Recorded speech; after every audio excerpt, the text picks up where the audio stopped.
Welcome, friends, to another edition of Economic Update, a weekly program devoted to the economic dimensions of our lives, our jobs, our incomes, our debts, those coming down the road to confront us and those talking to our children sooner or later as well. I'm your host, Richard Wolff. I've been a professor of economics all my adult life, and currently I teach at the New School University in New York City.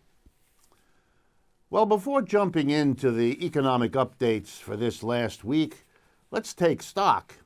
What a week it was. In fact, what a last few weeks it's been, economically speaking. Let me just mention a few of the big events.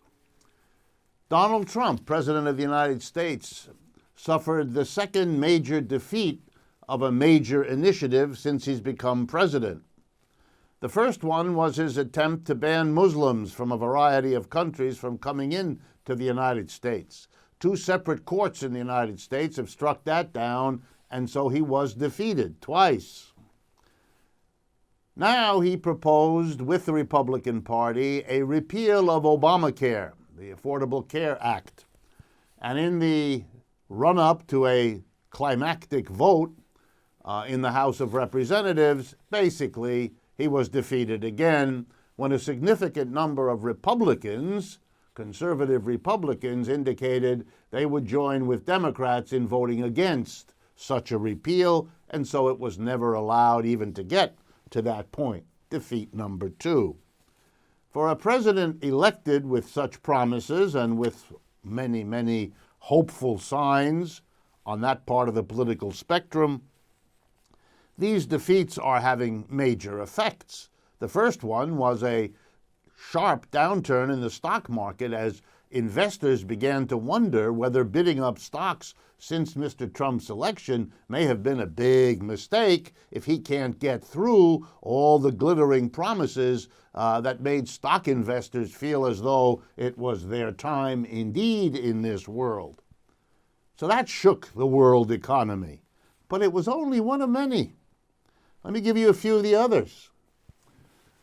The Prime Minister of Great Britain, Mrs. May, sent a letter officially starting the process of separating the United Kingdom from the European Union, of which it has been a part for a long time.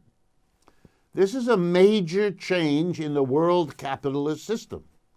The two major economies of Europe are Britain and Germany. They kind of dominated. This is a separation of the two largest parts of the European Economic Union and a decision to go their own way.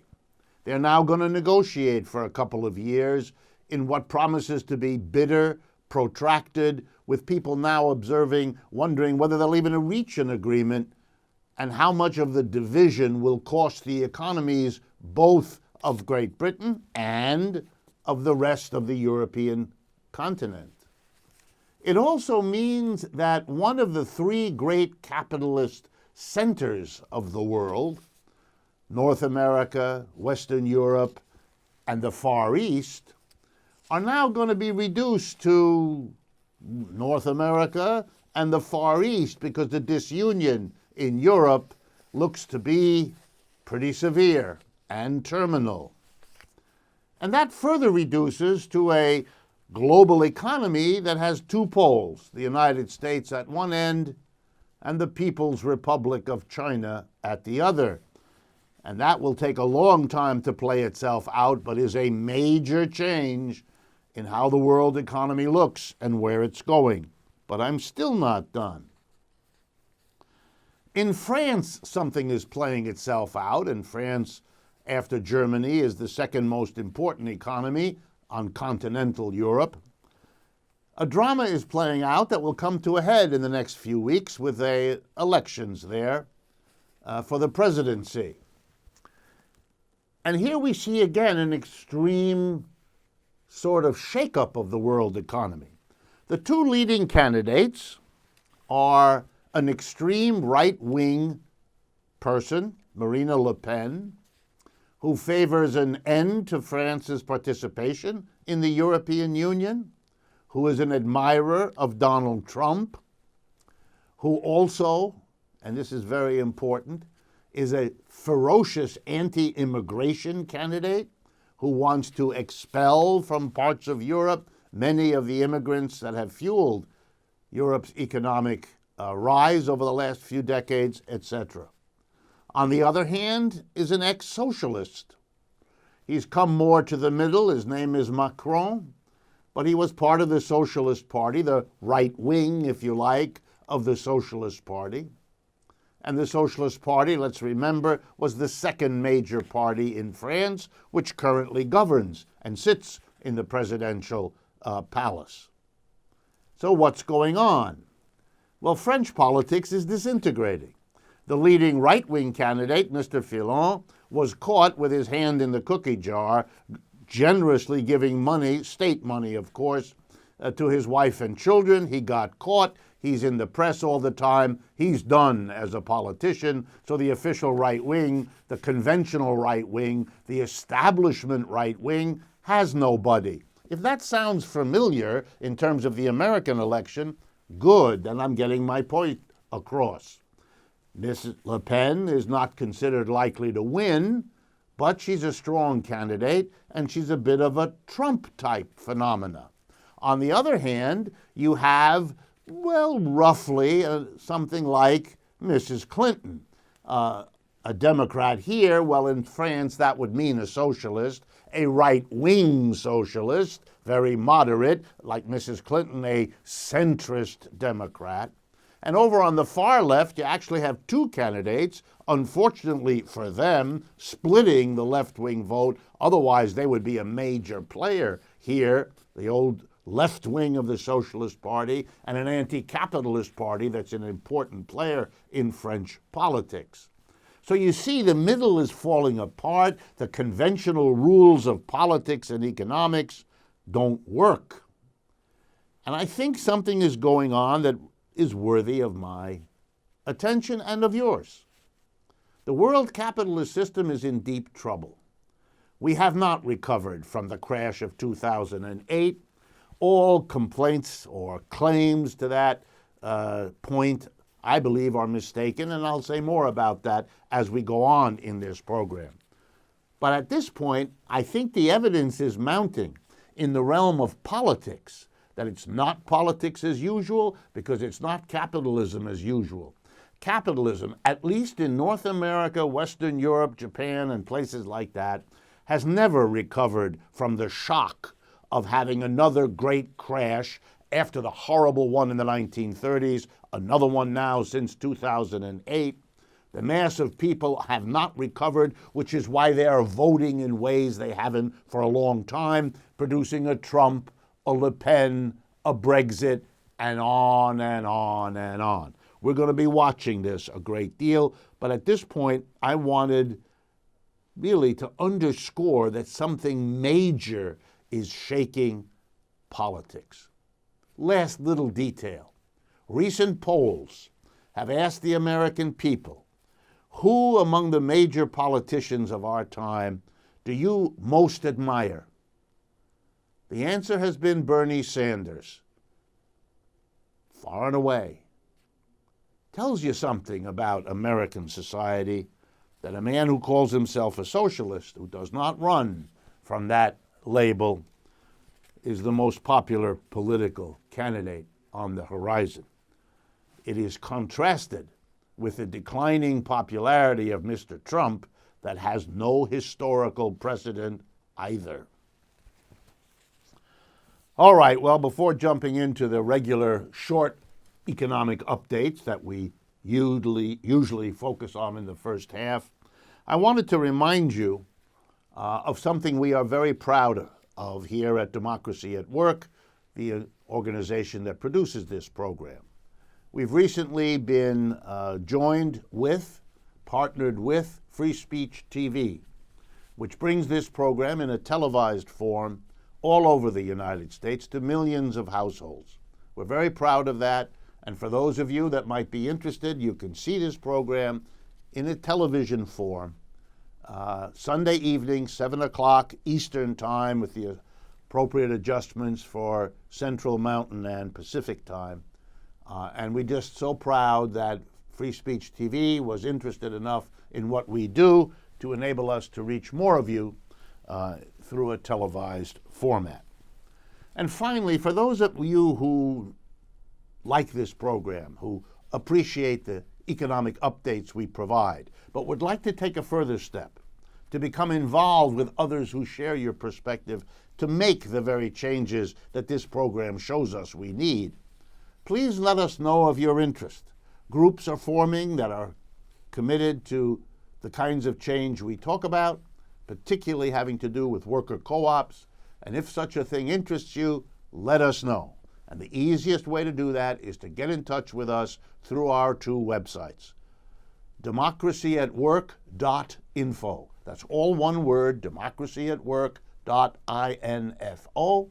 And the other one, rdwolf, that's me, rdwolf with two Fs.com.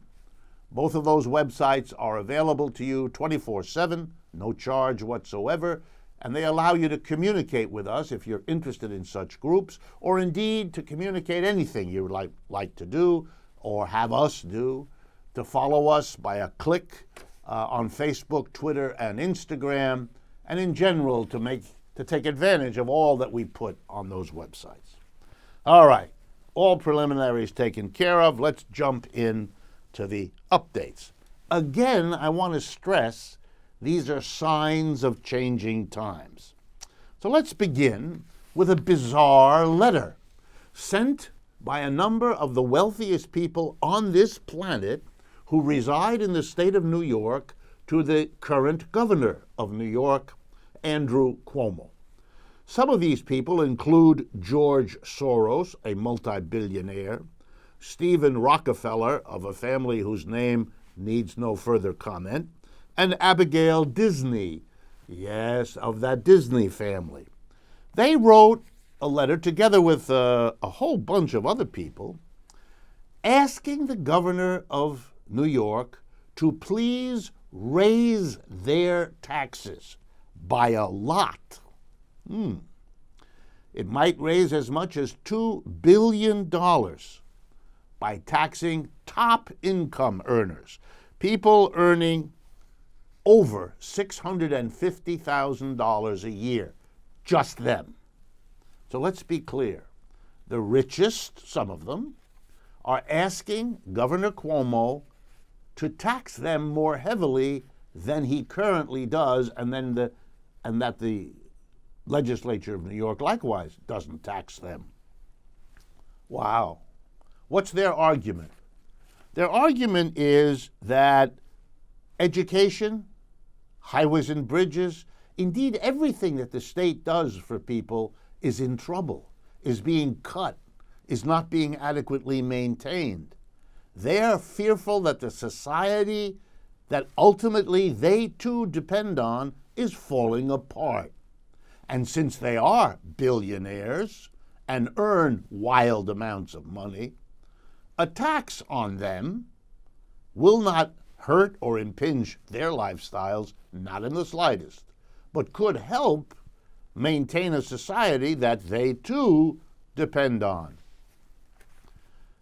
It's a sign of the times, not only that wealthy people are able to see that and are willing to pony up something for it, but even more important is the fact that they are a small minority, that the bulk of people who earn big bucks like they do have no interest in, have no support for, and are utterly absent from this initiative. That may help us to understand why a similar letter sent last year by many of the same people got nowhere. And my prediction, and that of most of those who observe the governor and the legislature in New York, is this year's letter will get exactly the same response as last year's. But it is a sign of the times. Here's another one. This one might be called the distance between reality and political fiction. Tuesday of this last week, President Ford tweeted his pleasure at hearing that President Trump tweeted his pleasure at hearing that the Ford Motor Company was investing $1.2 billion in Michigan to build some facilities. Jobs, jobs, jobs, President Trump tweeted. Well, it led me to look into it.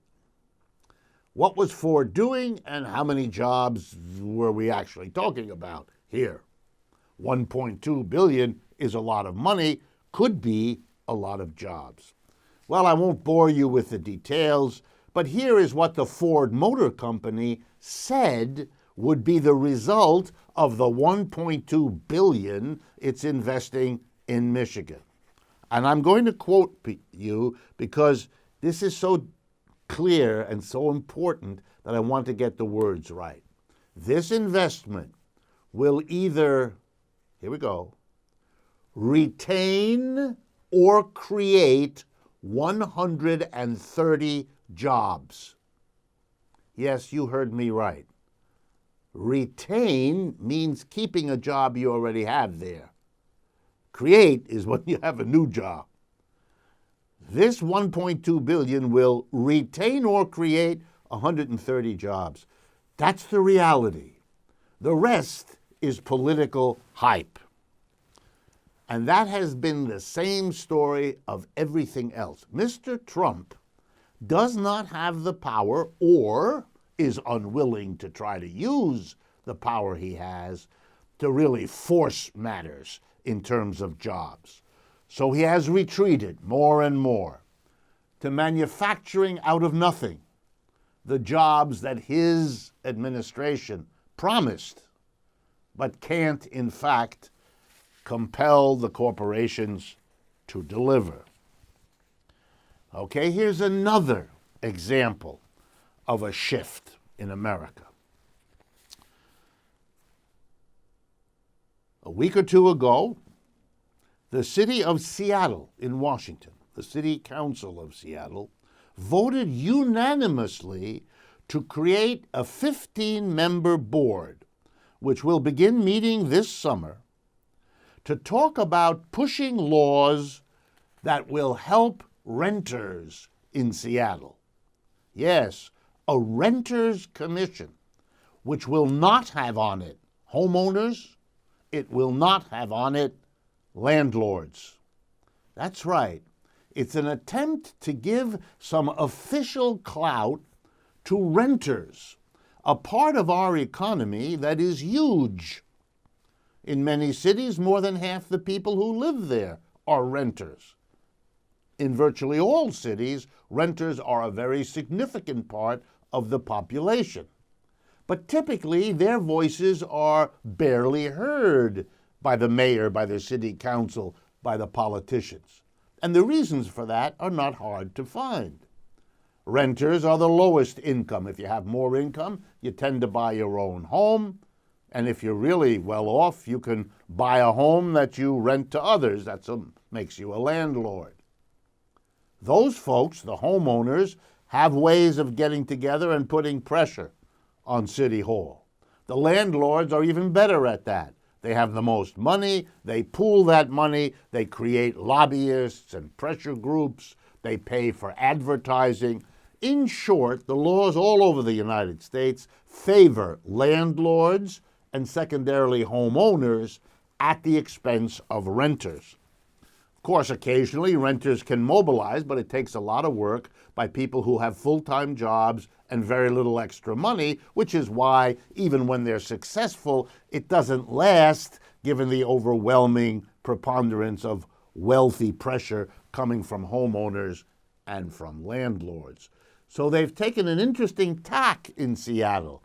You're beginning to see this kind of fighting back against long-standing injustices. And in the case of Seattle, there's now going to be a commission fought, by the way. The landlords fought it, then they demanded to have seats on it. They failed. They couldn't prevent it, and they couldn't get any seats on it. So you're going to see for the first time that the pressures and organizations and lobbies of the landlords have to deal with another expression, an organized, mobilized expression of renters' interests, and it's going to change the city of Seattle, which was discovering that because of high-income people wanting to live in Seattle, because of new uses for apartments such as Airbnb, which take over apartments that might otherwise have been rented out to people who are permanent residents, etc., that rents have been going up and that the unaffordability of rental housing is hurting large numbers of people. And they are going to do something about it, and the renters now have a focus for their concerns. Very interesting development. Very few cities in the United States have anything like that, and it's my hope that by making it clear to you that this is an important breakthrough, that other cities may begin to see the need for doing that.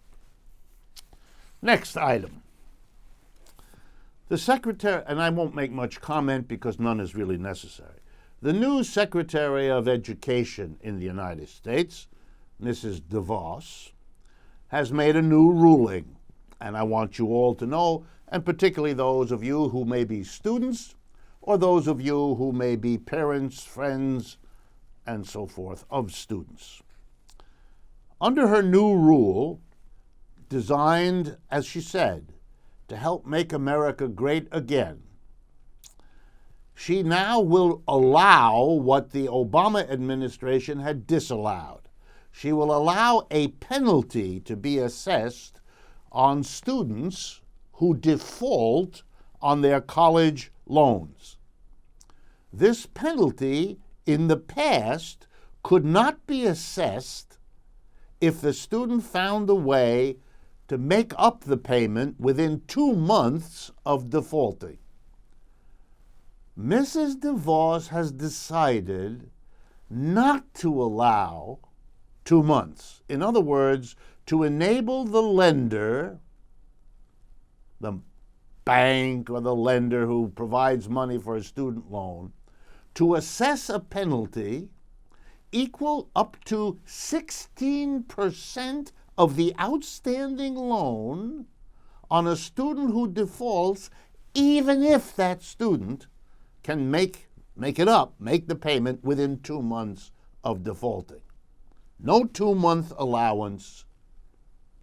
This, in an age of growing difficulty for students, is a contribution, clearly, to making America great again, so that the bankers and the lenders can hit the students up for 16% for defaulting and not paying it back, even if it's paid back within 2 months. As I said, no further comment from me is needed. All right, last one that we may have some time for. It's a topic I haven't talked about much on this program, but I want to address now. There is a case coming up to the Supreme Court.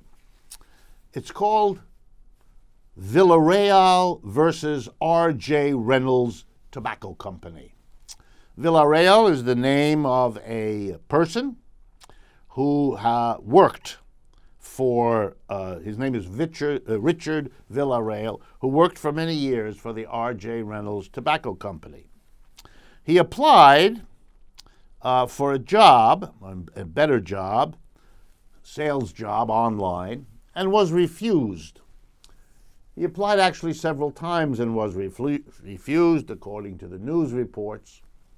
And he didn't think much of it until there was a whistleblower, a person inside R.J. Reynolds, who announced that they were discriminating against people who were older than a certain age, and that Mr. Villarreal began to believe that he might have been a victim of that, which it turns out he feels he was.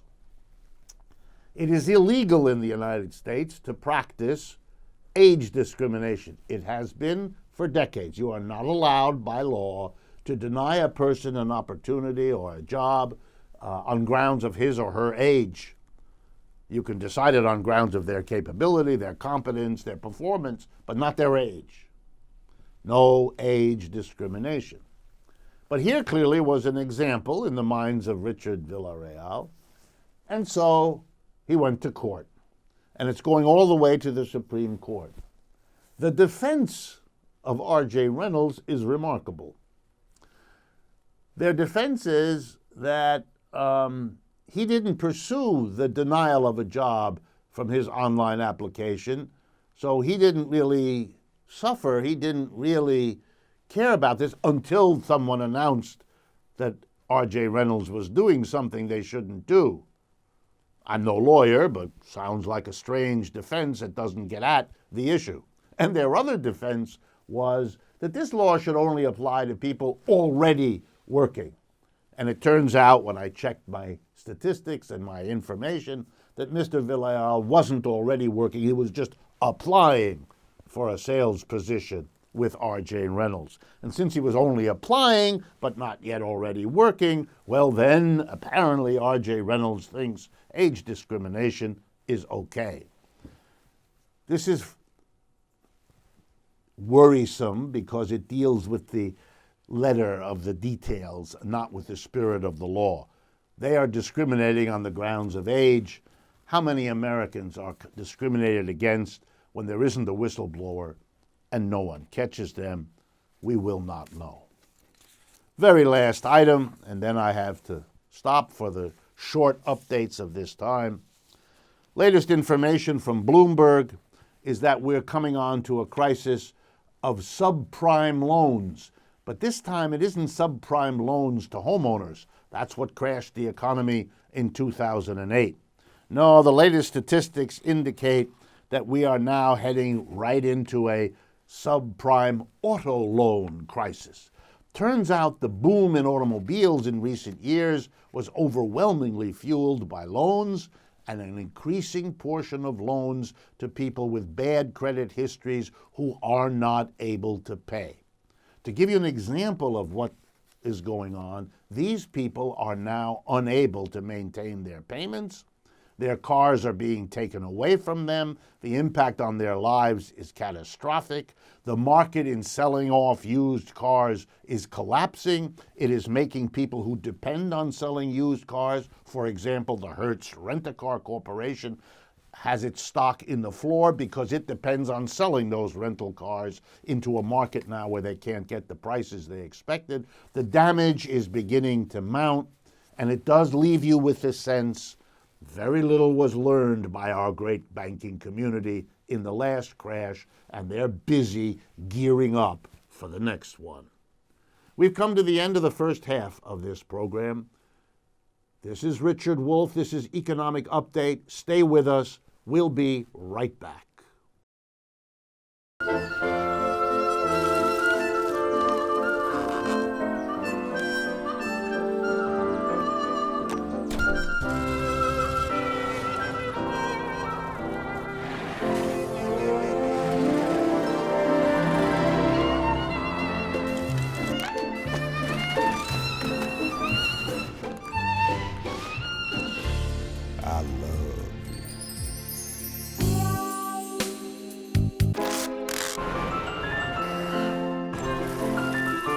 Strawberries? Okay.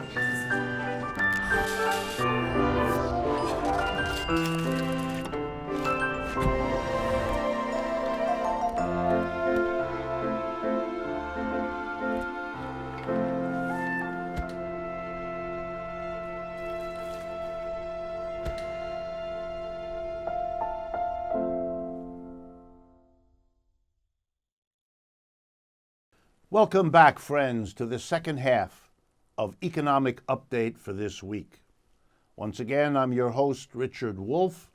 I'm a professor of economics. I've been that all my life. And it is a pleasure for me to bring these programs to you every week. And in this second half, I'm going to be devoting myself to some major conversations, some major discussions of really big issues that affect us now. It's a little different from the first half, where we do short, punchier kinds of updates of recent events. Let me start with immigration. It's an enormous issue. It was in the election campaign here in the United States. It continues to be, and it will no doubt flare up in the months and years ahead. And it is likewise an enormous, important issue in England, having to do with the leaving of England from the European Union. It is the major issue in recent elections in Holland, in elections in the next couple of weeks in France, and so on. I want to deal with the economics of immigration in a particular way.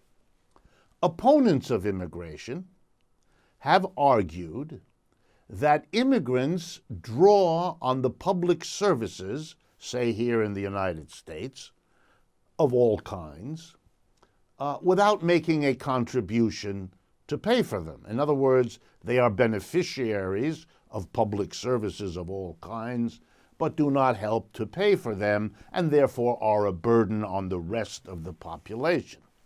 It's a parallel argument you'll often hear to the notion that immigrants are people who displace native citizens from jobs and are therefore a burden in terms of job availability for folks who are not immigrants. I want to focus on the first of those two. I want to talk about immigrants drawing on public services versus contributing to pay for them. I do that not as an advocate for or against immigration. That's not my issue here. But if we're going to have a conversation about immigration and the economics of it, which these two big arguments against immigration are economic arguments, well, then it is necessary, just in the interest of simple fairness and truth, to talk about both sides of the ledger. How do immigrants, in fact, help pay for public services, which I will show you now they do, and quite generously. So let's begin. The most important tax for most people is not what you might think. It's not the income tax, the money held out of your weekly check. There are immigrants who have that withheld just like everybody else and pay that tax. There are undocumented immigrants who work under the table who don't have that money withheld, and often it means that they're not even paid what they're supposed to because the employer can get away with it. They're undocumented, they're insecure, they can't really go to the police or anywhere else to complain about being ill-paid, unpaid, because they are in a dangerous place, not having the documents they need. But that too is not my major concern. Most people pay most of their taxes not in the form of an income tax, but in the form of other kinds of taxes. And their immigrants, whether they're documented or not, pay and pay a lot. Let me give you just a few examples. Sales taxes, that little addition when you buy something in a clothing store or a department store or virtually anywhere. Depending on where you live, sales taxes apply to most, if not all, objects that you buy in a store. The immigrant pays that tax just as well as everybody else. Otherwise, the immigrant doesn't get the article, whether it's a piece of clothing or a piece of equipment or whatever it is. So immigrants are paying loads of money in sales taxes. You might have understood that, but let's continue. Immigrants also pay excise taxes. The federal government puts a very hefty excise tax on things like cigarette products, gasoline, motor oil and gasoline, and alcoholic beverages. Immigrants who smoke or drink or drive anywhere and buy gas are paying excise taxes to Uncle Sam all the time. But here comes the even bigger ones. Everyone who studies immigration knows what the pattern is, because it's been the pattern in the United States for 100 or more years. We have in all American cities, or almost all of them, neighborhoods that we all recognize are in bad shape, are suffering, have poorly maintained housing, poorly maintained streets. You know the pattern. You can call them downtrodden, you can call them slums. It doesn't really matter. They are neighborhoods filled with residential housing, sometimes big apartment buildings, sometimes low. But this is housing where there aren't enough people to live there. They're dilapidated for that reason. The landlords don't maintain those buildings very well, in part because they don't have tenants for the apartments. Either there aren't the folks there to do it, or the folks who might want to live there don't have the money to do it. These neighborhoods deteriorate. And when they deteriorate, the following always happens. Landlords begin to miss their tax payments. They don't pay taxes on these buildings and on the land that these buildings sit on because they're not earning income, because they don't have tenants able and willing to live and pay rent there. Keep that now in your mind. In comes a wave of immigration. Let's say in the last 30 years or so, a wave of immigration mostly from Central and Southern America, our neighbors to the south. The people who come here are not all, but overwhelmingly poor. They are running away from political conflict, from war, and from economic distress, poverty. They arrive at an American city with very little more than the clothes on their back and whatever they can carry in a dilapidated suitcase. Where do they go? Well, we all know, and you know too. They go and look for jobs, and the jobs they get are the bottom of the pile. They work in the car wash.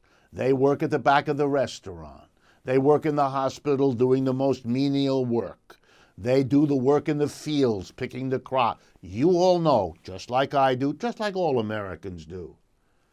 And here's what else we all know. They crowd together because they don't have much money. And you know where they crowd together?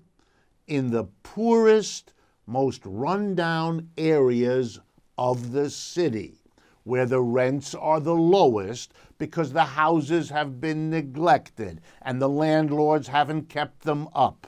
You get the picture? But now here comes the economics lesson. It's precisely because the immigrants do that, crowd too many people in so they can pool the little bit of money each of them earns to pay the landlord to have a roof over their head.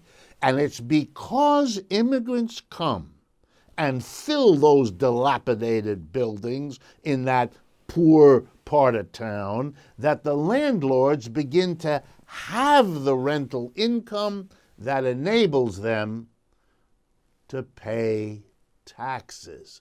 That's right. The biggest expense of most immigrants is housing.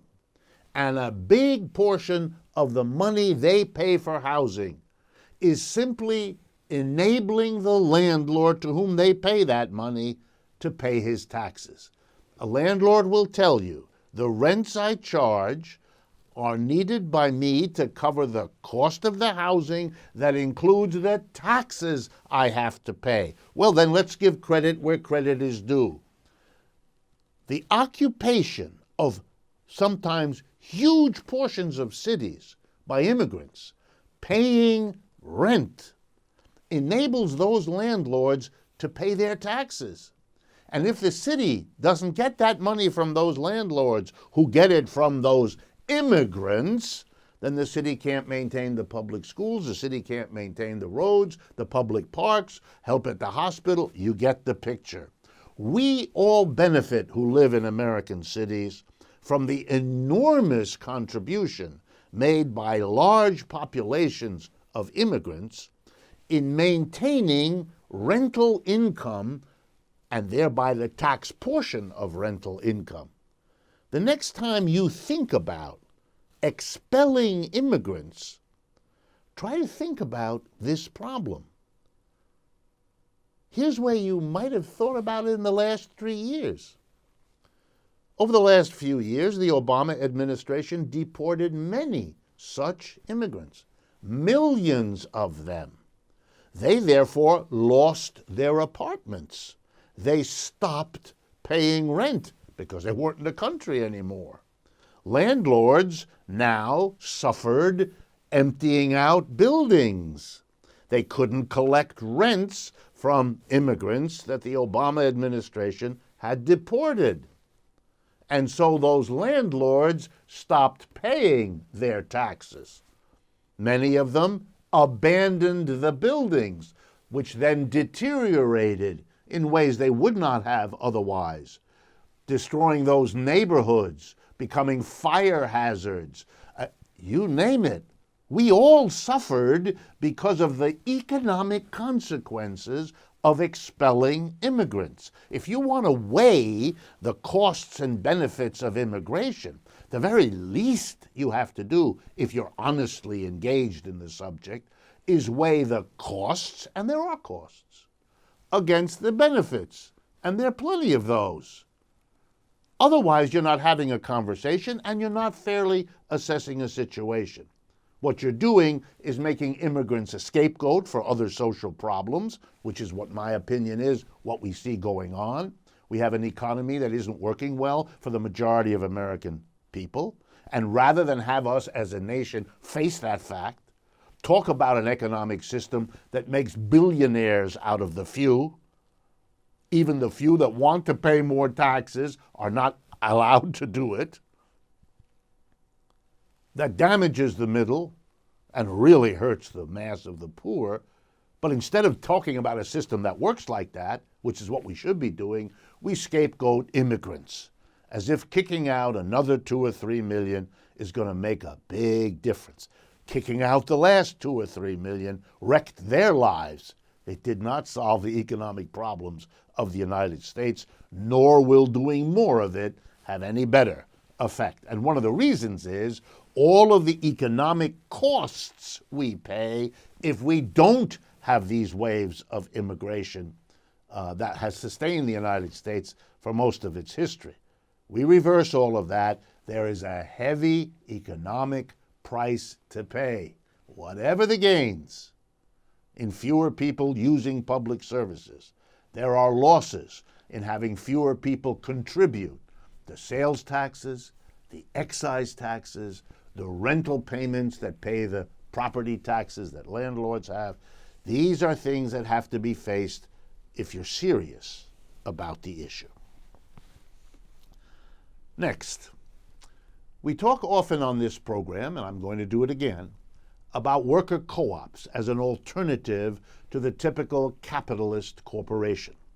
Once again, just to remind everyone, the typical capitalist corporation has a tiny group of people who make all the decisions. Those people are called major shareholders, the people who own the shares of any sizable company, or if it isn't that kind of a company, the family or whoever who are the owners. And the owners, whether they're shareholders or some family, choose the top directors of the company. In a corporation, it's called the board of directors. The way that works in the United States and in most other countries is the following. Once a year, the shareholders elect the board of directors. Board of directors typically have 12 to 20 people who sit on them, and they have to be elected. And the way it works is you get a vote according to how many shares of the company you were rich enough to buy. So if you own no shares, you get no votes. The majority of workers in most factories don't have any shares. They therefore have no votes. If a worker in a factory has some shares, they're a handful. The big blocks of shares are owned by the wealthy in the United States. So you might like to know that 1% of shareholders own about 2/3 of the shares. There's your 1%. So the 1% who have, like, say, 1 million shares each, get 1 million votes. You, your grandmother left you 11 shares, you get 11 votes. You get the picture. So the board of directors responds to and is chosen by the major shareholders. That's it. Major shareholders, a dozen folks. Board of directors, another dozen folks. You got 25, 30 people. They make all the key decisions. They decide what the company produces, where the company produces, how, what technology the company uses, and what's done with the profits. Everybody works there. All the employees, who could be 1,000, could be 10,000, could be 100,000. But it's a tiny group of people who make all the key decisions, including what's done with the profits that all the workers help to produce. A worker co-op is different. It's a democratically organized enterprise. What does that mean? It's very simple. All the workers in an enterprise, whatever they do, one person, one vote. They decide together what the company will produce, where it will produce, what technology it will use, and how to use the profits that they all helped to produce. It's a democratic enterprise, something which a capitalist enterprise never has been and is not today. And however difficult that may be to face, it is the only reality we have, and to not face it isn't a smart move either. So let's continue. Last time I talked about issues that arise in distributing profits. How a worker co-op would, of course, never distribute its profits the way a capitalist corporation does. Just to remind you, capitalist corporations distribute the bulk of their profits, what's left over after they manage the business, to themselves, which should come as no surprise to you. They give their top managers wild salaries, much, much higher than what average workers get, and they pay out a huge portion of their profits, typically, to their shareholders. Not surprisingly, since the shareholders and the top execs are the decision makers, and they give it to themselves. Obviously, in a worker co-op, wouldn't work like that, because you have a democratic decision. The profits would be much more, here we go, equally distributed. Not the same amount to each person, but nothing like the inequality that makes a few executives have more money than they know what to do with, and the mass of people worrying about how to pay the basic bills of a week's life. But I want to go on to other examples. I want to use the example of location. You might think it's simple, but it isn't. Where do we produce something? A software program, a piece of machinery, a product of cleaning things. It doesn't really matter where. Over the last 40 years, a growing number of capitalist enterprises have made the decision to move production from locations in the United States to locations elsewhere, and in particular to locations in Asia, but all over the world. A variety of factors led them to make these decisions, but by far the most important one was wages. They could get the work done in China or India or Brazil or wherever by paying much less per hour to a worker than they had to pay here in the United States. They saw more profit, and so they made the decision. Why? Because it was good for them to do it. It made more profits. It got the work done, producing whatever they were producing, by paying workers a much lower amount of money. So when they sold the product, they had to give less of the revenue they got from selling the product to the workers, because the workers got lower wages. That left more for them, higher profits. No-brainer, very simple. That's why it's been going on. That's why so many factories are empty. That's why so many towns are in trouble, because the jobs they once saw have moved to Mexico, to wherever. All right, now let's go to a worker co-op. Worker co-op is informed, hey, we could close this factory and move somewhere else. But you don't need me to tell you that's not going to happen, is it? It's not going to happen because the workers in a place, if they had a democratic decision, would never destroy their own jobs, would never deprive the community where they live of the tax revenue from a business in that community, which pays for the schools and the parks and all the rest of what they enjoy as part of their lives. No, no. The workers, if they made the decision, would keep the business here. Well, you say, oh, how could they then compete with other companies from other parts of the world? Well, actually, there's lots of answers to that question. They could compete by passing laws that give them an advantage, that make it difficult for other people to ship cheap stuff here if it is made by exploiting workers at very low wages. Might be an interesting argument, has been used in the past. There are other ways to accommodate also. You can be more efficient in a variety of ways that a worker co-op can do. A worker co-op typically has people who are very interested in managing their own affairs. They don't like supervisors that much. They don't need multiple layers of administrators, and they don't want them. Workers will take care of the business themselves if it's their business and if it's in their interest to do so, and they won't need a lot of supervision. And the money saved on supervision gives a worker co-op a competitive advantage over a capitalist who needs many layers of supervision because the workers know that they're working for him and not for themselves. Turns out worker co-ops have no problem competing against capitalist enterprises. So it is viable. And you know something else? Worker co-ops might also have the following idea. I'm going to use the clothing industry as an example. When the manufacturers, the capitalists who made clothing here in the United States, decided to shut down the mills here, to shut down the textile factories and the clothing factories, and open them up in China and Bangladesh and Mexico and Haiti and wherever they went, once again, they did it to save money and to make more profits. But it had a side effect that workers in a worker co-op might be concerned about. If you produce clothing in China, as much of it is, it means you have to ship the clothing 10,000 miles across the ocean in freighters.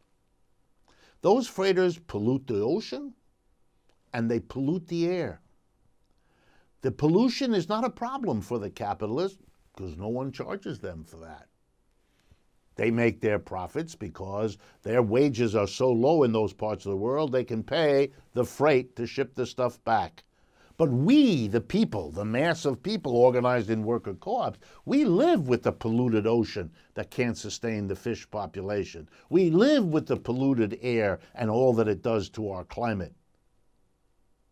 Worker co-ops wouldn't allow that to happen, and we wouldn't have that pollution, would we?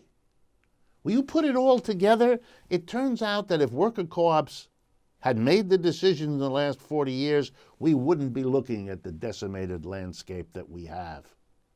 We wouldn't be looking at the level of pollution that threatens us. We would have had different decisions about our economy and our ecology and much else. Let me use another example that talks about this ecology. You know, a capitalist company hears about a new machine. It pollutes the air, pollutes the water. It's terrible.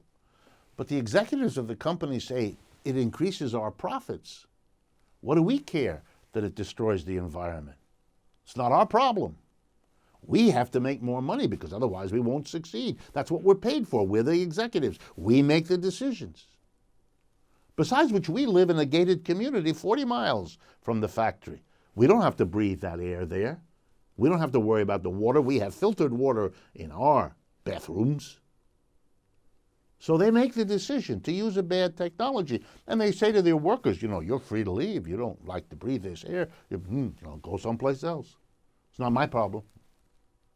Now, suppose a worker co-op had to make the same decision. They heard about a new machine, and the new machine makes it more profitable to do the business. They'd be interested in that being more profitable. But they would also have to weigh what? The pollution of the air and the water, because it's the pollution they will live with, that their husband or wife will live with, that their children will live with, that their relatives and neighbors and friends and their community. And they're going to weigh that in a way that a capitalist board of directors never would, never did. guess what? Having worker co-ops gives you a much more solid basis for making practical decisions in a business that will not cause environmental damage compared to what you get with a capitalistically organized enterprise. See, it turns out that worker co-ops have all kinds of advantages relative to capitalistically organized enterprises, which is a fundamental reason why, if you think about it, an economy like ours ought to give people at least the choice. Let's have a large worker co-op sector of the American economy. Everywhere in America, there should be, let's say, competing capitalist and worker co-op enterprises. You already have that in Spain in a big way. You already have it in Italy in a big way. So we have plenty of models to use, no problem. This is not new. This is old. It's only new in America where we're waking up to catching up with what others have understood. If we had a worker co-op sector, we could see about the environmental impact of that kind of enterprise versus the capitalist. We could see about losing jobs in one system versus another. Americans would actually have, for the first time, freedom of choice. Choose to buy from a capitalist versus a worker co-op enterprise. Choose to work in a top-down hierarchical capitalist enterprise or a democratic worker enterprise. That choice we don't have. We could, but we don't have it. Think about it, folks, because as the capitalist economy is having the kinds of troubles we talked about at the beginning of this program, looking for alternatives for which the worker co-op is the #1 contender right now, is more important than ever. Thank you so much for spending your time with me. This is Richard Wolff for Economic Update. I want to thank all of you that are partners with us, that tell others about this program, that share what you've learned here with others. That's why we do it. I want to thank our longtime partner, truthout.org, a remarkable independent source of news and analysis you can check out on the internet anytime. Stay with us in the weeks to come. I look forward with talking with you again.